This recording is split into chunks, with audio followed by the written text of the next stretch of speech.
Doctors ടോക്കിങ്ങിൽ ഇന്ന് സംസാരിക്കുന്നത് വയോജനങ്ങൾ അനുഭവിക്കുന്ന പ്രധാന പ്രശ്നങ്ങളും ഹോമിയോപ്പതി ചികിത്സയും കുറിച്ചാണ്. എന്നോടൊപ്പം ഉള്ളത് doctor Balachandran Nair, homeopathic doctor. Doctor, welcome to the show. നമസ്കാരം. ഡോക്ടറിൻ്റെ ഒരു അഭിപ്രായത്തിൽ ഇപ്പോൾ വയോജനങ്ങൾക്ക് ഇങ്ങനെയുള്ള പ്രശ്നങ്ങൾ വരുന്നു എന്ന് പറയുന്നുണ്ടല്ലോ, അപ്പോൾ നമുക്കൊരു നേരത്തെ കൂട്ടി ഒരു പ്രിക്കോഷൻ എടുക്കാം എന്നുള്ള രീതിയിൽ നമ്മൾ ഓരോ ദിവസവും എങ്ങനെയാണ് ആ ഒരു റൂട്ടീൻ എങ്ങനെയാണ് പ്ലാൻ ചെയ്യേണ്ടത്? ഒരു 60 വയസ്സ് കഴിയുമ്പോൾ നമ്മുടെ റൂട്ടീൻ എങ്ങനെയാണ്? അതാണ് നമ്മൾ റൊട്ടീൻ എന്ന് പറയുമ്പോൾ നമ്മൾ രാവിലെ ഒരു 5 മണിക്ക് എണീക്കുക, ഒരു അരമണിക്കൂർ യോഗ മെഡിറ്റേറ്റ് ചെയ്യുക. പക്ഷെ വയസ്സായവർ പറയുന്നത്, ഞാൻ വയസ്സായില്ല, ഞാൻ ഇത്രയും നാളും പണിയെടുത്തില്ലേ, വീണ്ടും ഞാൻ 5 മണിക്ക് എണീക്കണം. അല്ല, വയസ്സായവർ ആലോചിക്കാനുള്ളത് നമ്മൾ നേരത്തെ പറഞ്ഞതുപോലെ തന്നെ മക്കളെ കൂടെ ആയിരിക്കും നമ്മൾ താമസിക്കുന്നത്. മക്കൾ രണ്ടുപേരും ജോലിയുള്ളവരായിരിക്കും. ഏത് ജോലി ആയിക്കോട്ടെ, അവർക്ക് രാവിലെ 8 മണിയാകുമ്പോൾ ചോറൊക്കെ കെട്ടി മക്കളെയൊക്കെ സ്കൂളിൽ അയച്ച് അവർക്ക് ജോലിക്ക് പോകണം. അപ്പം വയോജനങ്ങൾ ചിന്തിക്കേണ്ടത് അവരെക്കുറിച്ചല്ല, അവരുടെ മക്കളെയും കൊച്ചുമക്കളെയും കുറിച്ച് വേണം ചിന്തിക്കാൻ. എന്ന് പറഞ്ഞാൽ വേറൊന്നുമല്ല, നമുക്കൊരു ബുദ്ധിമുട്ട് വന്നാൽ അത് ആ കുടുംബത്തിൻ്റെ എല്ലാ കാര്യത്തെയും തകിടം മറിക്കും. അവരുടെ ഒരു ഫൈനാൻഷ്യൽ സെറ്റപ്പിനെ ബാധിക്കും. അവരുടെ ടൈം നമുക്ക് എടുക്കേണ്ടി വരും. അവരുടെ സമയം ആശുപത്രി കൊണ്ടുപോകണം, ഹോസ്പിറ്റലൈസ് ചെയ്യണം, അല്ലെങ്കിൽ ചികിത്സിക്കണം. അപ്പോൾ നമ്മളറിയാം, നമ്മുടെയൊക്കെ വീടുകളിൽ ധാരാളം ബുദ്ധിമുട്ടുന്നുണ്ട്. അമ്മയെ കൊണ്ട് ആശുപത്രി പോയിട്ട് വരെയാണ് സാറേ, എനിക്ക് അരമണിക്കൂർ പെർമിഷൻ വേണമെന്ന് പറയുന്ന ധാരാളം ആളുകളെ ഞാൻ എൻ്റെ ഔദ്യോഗിക ജീവിതത്തിൽ കണ്ടിട്ടുള്ളതാണ്. അപ്പോൾ ചോദിക്കുമ്പോൾ പറയും, ഒന്നീ ഭർത്താവിൻ്റെ അച്ഛനുണ്ട് കൂടെ, അല്ലെങ്കിൽ അമ്മയുണ്ട് കൂടെ. അപ്പോൾ വയോജനങ്ങൾ ചിന്തിക്കേണ്ടത്, നമ്മൾ ഈ രാവിലെ എണീറ്റത് ചെയ്യുന്നത് നമ്മളുടെ ആരോഗ്യം നിലനിർത്തുന്നതിനും നമ്മുടെ മക്കളുടെയും കൊച്ചുമക്കളുടെയും മാനസിക ആരോഗ്യം നിലനിർത്തുന്നതിനും കൂടിയാണ്. അപ്പോൾ അത് രാവിലെ എണീക്കുക, അരമണിക്കൂർ മെഡിറ്റേറ്റ് ചെയ്യുക, എന്നിട്ടൊരു അരമണിക്കൂർ യോഗ ചെയ്യുക. അത് കഴിഞ്ഞ് നമ്മൾ കുളിച്ചു. അപ്പോൾ കുളിക്കാൻ പോകുമ്പോൾ തന്നെ നമ്മൾ ശ്രദ്ധിക്കുക, ഒരുപാട് എണ്ണ തേച്ച് ആ എണ്ണ വിഴുക്കോടുകൂടി പോയി കുളിച്ചാൽ, അച്ഛനാണ് പോയി കുളിക്കുന്നതെങ്കിൽ രണ്ടാമത് കുളിക്കാൻ വരുന്ന അമ്മ ചറക്കി അവിടെ വീഴും. അപ്പോൾ അതുകൊണ്ട് എണ്ണ തേച്ച് ഒരുപാട് എണ്ണ ശരീരം മുഴുവനും തേച്ചുള്ള കുളി അത് ഒരു പരിധി വരെ കുറയ്ക്കുക. ഒഴിവാക്കണം എന്ന് പറയുന്നില്ല. കുളിമുറിയിലകത്ത് ചറക്കിപ്പോകാത്ത അല്ലെങ്കിൽ സ്ലിപ്പാവാതിരിക്കുന്നതിന് വേണ്ടുന്ന പ്രിക്കോഷൻസ് ചെയ്യുക. അത് രണ്ടും അത്യാവശ്യമാണ്. കാരണം കുളിമുറിയിൽ വീണു, നമ്മൾ പലപ്പോഴും കേട്ടിട്ടുള്ളതാണ്, അമ്മ കുളിമുറി വീണു അല്ലെങ്കിൽ അച്ഛൻ കുളിമുറി വീണു, ഫ്രാക്ചറായി, ഹിപ്പ് ബോൺ ഫ്രാക്ചറായി, അല്ലേ, ഹോസ്പിറ്റലിൽ കൊണ്ടുപോകേണ്ടി വന്നു എന്ന് പറയും. അപ്പോൾ അത് ഒഴിവാക്കുന്നതിന് അത് ചെയ്യുക. അത് കഴിഞ്ഞ് നേരെ വന്നു നമ്മൾ ആഹാരത്തിന് മുമ്പ് ഇരിക്കുന്നു. നമുക്കറിയാം, നമ്മൾ ഡയബറ്റീസ് രോഗിയായിരിക്കും, നമ്മൾ പ്രഷറുള്ള രോഗിയായിരിക്കും, നമ്മൾ തൈറോയിഡിൻ്റെ പ്രശ്നമുള്ള ആളായിരിക്കും, അല്ലെങ്കിൽ ഗ്യാസ്ട്രിക് പ്രോബ്ലംസ് ധാരാളം ഉള്ളതാണ്. വയറിന് പ്രശ്നം, അത് പറ്റൂല, ഇത് പറ്റൂല, അത് കഴിക്കാൻ പറ്റത്തില്ല. അപ്പം നമ്മൾ അവിടെ നമ്മൾ ആഹാരം കഴിക്കുമ്പോൾ രാവിലെ നമ്മൾ കഴിക്കേണ്ടുന്നത് 1-2 ഇഡ്ഡലി അല്ലെങ്കിൽ ദോശ. എത്രത്തോളം കാർബോഹൈഡ്രേറ്റ് കുറയ്ക്കാൻ പറ്റുമോ അത്രയും കുറയ്ക്കുക. എന്നിട്ട് നമുക്ക് മുട്ടയുടെ വെള്ള, 2 മുട്ടയുടെ വെള്ള കഴിക്കുന്നതിന് വലിയ ചിലവൊന്നുമില്ല. അപ്പം ഞാൻ ഒരു സമീകൃത ആഹാരത്തെക്കുറിച്ച് പറയണം. 1-2 മുട്ടയുടെ വെള്ള കഴിക്കുക, കുറച്ച് ചെറുപയർ വേവിച്ചത് കഴിക്കുക. ചെറുപയർ വേവിക്കാം, കാണം വേവിക്കാം. കാണം എന്ന് പറഞ്ഞാൽ മുതിര വേവിച്ച് കഴിക്കാം, നിലക്കടല വേവിച്ച് കഴിക്കാം, ചുണ്ടൽ കടല വേവിക്കാം, ഗ്രീൻ പീസ് കഴിക്കാം, പെരുമ്പയർ കഴിക്കാം. അപ്പം ഉടനെ തന്നെ ഈ വയോജനങ്ങൾ പറയും, ഗ്യാസ്, ഈ പയറ് കഴിച്ചാൽ എനിക്ക് ഭയങ്കരമായ ഗ്യാസിൻ്റെ ശല്യം വരും. അപ്പോൾ ഗ്യാസിൻ്റെ ശല്യം വരും എന്ന് പറയുന്നതുകൊണ്ട് ഈ ഗ്യാസിൻ്റെ ശല്യം കൊണ്ട് ആരും, ഞാൻ പറയുന്നതിലൊന്നും തോന്നണ്ട, മരണപ്പെട്ടതായി നമ്മൾ കേട്ടിട്ടില്ല. ഉണ്ടോ? ഗ്യാസ് കയറി മരണം സംഭവിച്ചു എന്ന് നമ്മൾ ആരും കേട്ടില്ല. ഗ്യാസ് പോകാനുള്ള വഴികളുണ്ട്, അതിലേ ഗ്യാസ് പൊയ്ക്കോളും. അപ്പോൾ ഗ്യാസിൻ്റെ ശല്യം ഉണ്ടാവും എന്നുള്ളത് സത്യമാണ്. അപ്പോൾ അതിലേക്ക് ഗ്യാസിൻ്റെ ശല്യം ഉണ്ടെങ്കിൽ ആഹാരത്തിന് മുമ്പേ വളരെ ഫലപ്രദമായ ഹോമിയോ മരുന്നുകൾ ഗ്യാസ് ഉണ്ടാവാതിരിക്കാനും ഗ്യാസ്ട്രൈറ്റിസ് ഉണ്ടാവാതിരിക്കാനും വയറിൽ നിന്ന് നന്നായിട്ട് ശോധന ഉണ്ടാകുന്നതിനുള്ള മരുന്നുകളുണ്ട്. അപ്പോൾ ആ മരുന്നുകൾ രാവിലെ വെറും വയറ്റിൽ കഴിക്കുക, ആഹാരത്തിന് മുമ്പ് കഴിക്കാം. അപ്പോൾ ആഹാരത്തിൽ നമ്മൾ 1-2 ഇഡ്ഡലി കഴിക്കുക, കുറച്ച് പയർ വേവിച്ചത് കഴിക്കുക, 1-2 മുട്ടയുടെ വെള്ള കഴിക്കുക. അത് കഴിഞ്ഞിട്ട് നമുക്ക് വേണമെങ്കിൽ ഒരു ചെറുപഴവും കൂടി കഴിക്കാം. ഇത്രയാകുമ്പോൾ നമുക്ക് വയറ് വീർക്കും. നമ്മുടെ സാധാരണ സംഭവിക്കുന്നത് എങ്ങനെയാണെന്ന് വെച്ചാൽ 5 ഇഡ്ഡലി അല്ലെങ്കിൽ 4 ഇഡ്ഡലി, സാമ്പാർ അല്ലെങ്കിൽ ചമ്മന്തി, അത്രയും കഴിക്കും, ഒരു ഗ്ലാസ് ചായയും കുടിക്കും. അപ്പോൾ നമ്മൾ രാവിലെ ചായ കുടിക്കുകയാണെങ്കിൽ മിക്കവാറും ആളുകളിൽ, ഇപ്പോൾ ഒരു 60-70% ആളുകളിലും പാൽ ഇൻടോളറൻസ് ഉണ്ട്, മിൽക്ക് ഇൻടോളറൻസ് എന്ന് പറയും. അപ്പോൾ പാല് നമുക്ക് പറ്റത്തില്ല. അപ്പോൾ അത് നമ്മൾ ഒഴിവാക്കുമ്പോൾ തന്നെ വയറിൻ്റെ പ്രശ്നം മാറും. അപ്പോൾ രാവിലെ നമ്മൾ പാലില്ലാത്ത ചായ കുടിക്കുന്നതായിരിക്കും നല്ലത്. ഗ്രീൻ ടീ ആണെങ്കിൽ അങ്ങനെ വേണം, സാധാരണ ടീ, ചായ അത് ഉപയോഗിക്കുക. അത് കഴിഞ്ഞിട്ട് നമ്മൾ ഈ ആഹാരത്തിൽ ഈ ഒരു ബാലൻസ്ഡ് ഡയറ്റ് ഫോളോ ചെയ്യുക. അപ്പോൾ രാവിലെ ഇത് ഇത്രയും ആകുമ്പോൾ തന്നെ നമുക്ക് മതിയാവും, പോരെ, ധാരാളം മതിയാവും. ഒരു ഇഡ്ഡലി കഴിക്കുക. നമ്മൾ വേറെ ജോലിക്കൊന്നും പോകുന്നില്ല, വയോജനങ്ങളല്ലേ, വീട്ടിലല്ലേ ഇരിക്കുന്നത്. അപ്പോൾ അത് കഴിഞ്ഞു. അപ്പോൾ രാവിലെ ഇപ്പോൾ ഈ പറഞ്ഞ പോലെ ആഹാരം അത് കഴിക്കുക.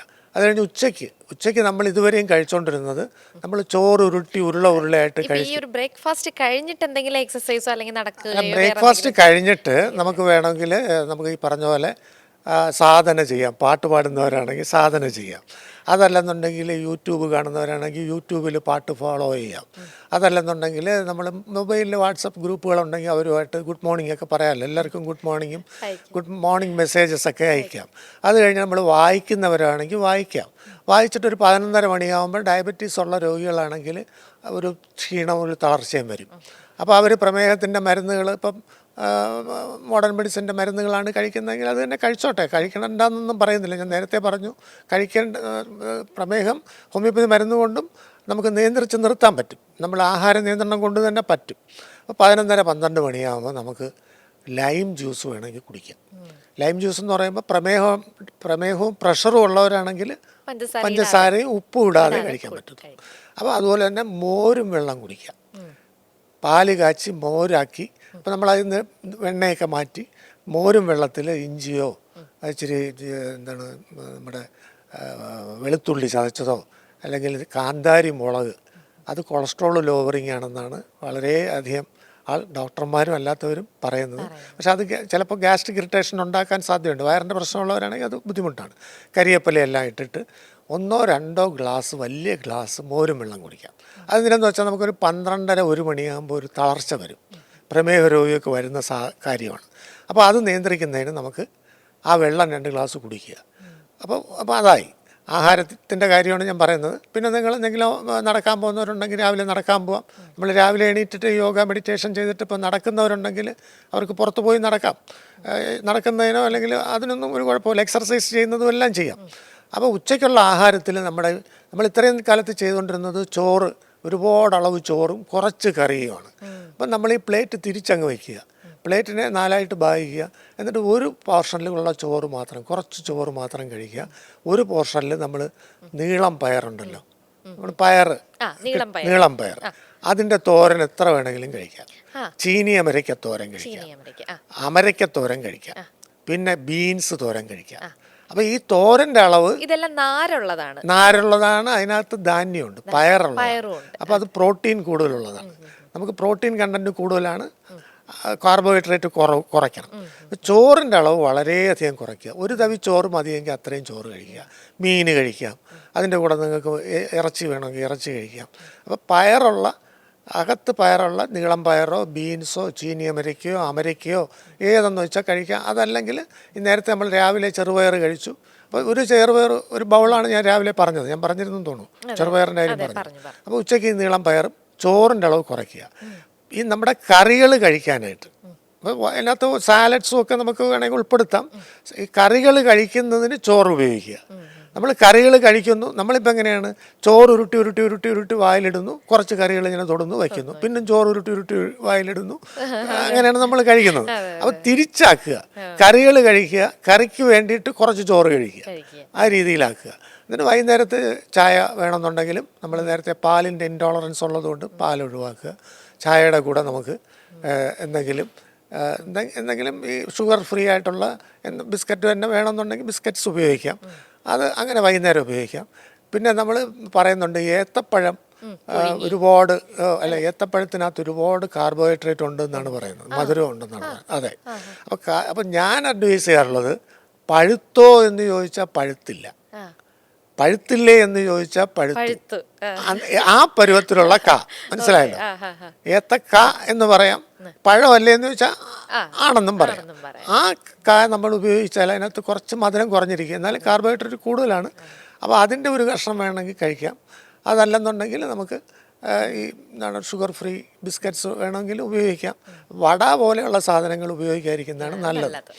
അപ്പോൾ അതായി. പിന്നെ വൈകുന്നേരത്ത് നമുക്ക് ഇതുപോലെ തന്നെ നമ്മുടെ പാർക്കുകളിലോ അല്ലെങ്കിൽ നമ്മുടെ കൂട്ടുകാർ കാണും, കൂടെ റിട്ടയർ ചെയ്തവർ കാണും, അതല്ലെങ്കിൽ കൂടെ റിട്ടയർ ചെയ്ത ആൾക്കാർ കാണും. അതല്ലെന്നുണ്ടെങ്കിൽ ഈ സ്ത്രീകൾക്കാണെന്നുണ്ടെങ്കിൽ ക്ഷേത്രങ്ങളിൽ ക്ഷേത്ര ദർശനത്തിന് പോവാം. അതല്ലെന്നുണ്ടെങ്കിൽ അവർ ഇപ്പോൾ ഇതിന് മറ്റേ ഇതുണ്ടല്ലോ പാരായണം, ധാരാളം പാരായണം ഉണ്ടല്ലോ, ദേവി മഹാത്മ്യ പാരായണം, അങ്ങനെയുള്ള പാരായണങ്ങളോ അല്ലെങ്കിൽ അത് ഏതോ അതാത് മതങ്ങളിൽപ്പെട്ടവർക്ക് അത് ചെയ്യാം. വൈകുന്നേരത്ത് ആണുങ്ങൾക്കാണെങ്കിൽ അവരുടെ കൂട്ടുകാരെല്ലാവരും ഒന്നിച്ചു കൂടി അവിടെ കുറേ ദൂരം നടക്കുക, അതല്ലെന്നുണ്ടെങ്കിൽ അവരുമായിട്ട് ഇൻട്രാക്ട് ചെയ്യുക. അവരുമായിട്ട് ഇൻട്രാക്ട് ചെയ്യുന്നതാണ് ഏറ്റവും ആവശ്യം. നമ്മുടെ കൂടെ ഉള്ളവരെ നമുക്ക് കൂടെ കൂട്ടാൻ പറ്റുന്ന ആൾക്കാരുമായിട്ട് ഇൻട്രാക്ട് ചെയ്യുക. ആ ഇൻട്രാക്ഷനൊക്കെ കഴിഞ്ഞ് വൈകുന്നേരത്ത് വന്നു കഴിഞ്ഞ് നമ്മൾ രാത്രിയുള്ള ആഹാരത്തിൽ നമുക്കിപ്പോൾ ഗോതമ്പ് തന്നെ വേണമെന്ന് നിർബന്ധമില്ല. ഗോതമ്പിൻ്റെ ഒരു പ്രശ്നമെന്ന് പറഞ്ഞാൽ ഗോതമ്പിനകത്ത് നമ്മളറിയാമല്ലോ, ഗോതമ്പ് വായിലിട്ട് ചവച്ചാൽ കുറേ നേരം നമ്മൾ ചവയ്ക്കുമ്പോൾ ചൂയിങ്ങും പോലെ ഒരു സാധനം വരത്തില്ലേ, അത് ഗോതമ്പിൻ്റെ ഒരു ഇതാണ്. അപ്പം അത് മലം പിടിക്കാൻ സാധ്യതയുണ്ട്, മലബന്ധം സാധ്യതയുള്ളൊരു കാര്യമാണ്. അപ്പം മലബന്ധം ഉള്ള ആളുകളിൽ 90% ആളുകൾക്ക് മലബന്ധം കാണും. അവർ ചെയ്യേണ്ടത് രാത്രി ആഹാരത്തിന് മുമ്പ് ഗ്രീൻ സാലഡ്സ് നിർബന്ധമായും കഴിച്ചിരിക്കണം. ഗ്രീൻ സാലഡ് ഒരു 7:30 മണിയാകുമ്പോൾ ഗ്രീൻ സാലഡ്സ് അങ്ങ് കഴിക്കുക, ഒരു ഗ്ലാസ് വെള്ളവും കുടിക്കുക.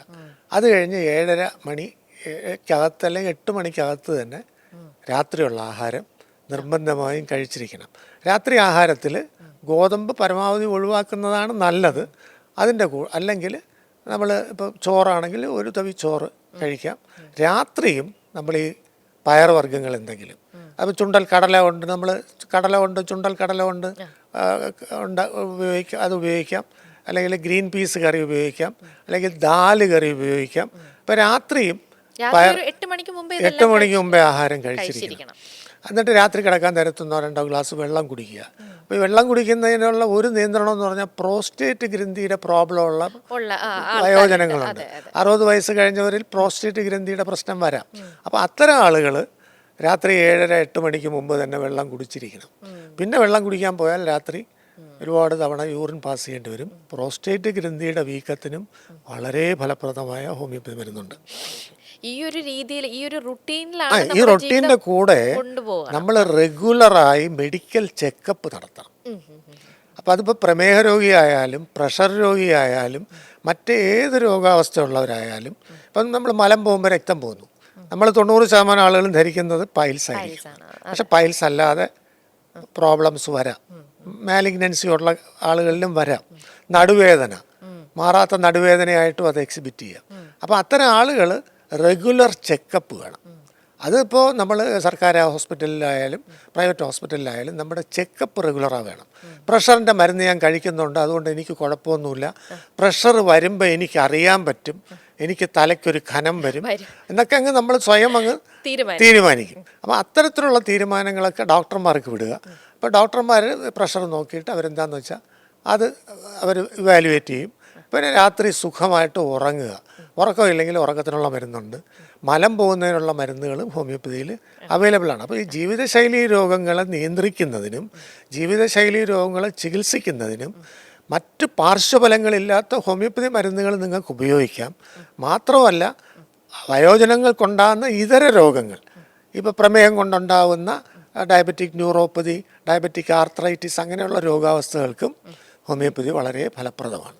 വയോജനങ്ങളുടെ ആരോഗ്യ പ്രശ്നങ്ങളും അവർക്കുണ്ടാകുന്ന മാനസിക ആരോഗ്യം എങ്ങനെ മെച്ചപ്പെടുത്താമെന്നും അവരുടെ ഒരു റുട്ടീൻ എങ്ങനെ കൊണ്ടുപോകണം എന്നതിനെക്കുറിച്ചും ഒക്കെ ആയിരുന്നു ബാലചന്ദ്രൻ നായർ ഡോക്ടർ നമ്മളോടൊപ്പം സംസാരിച്ചത്.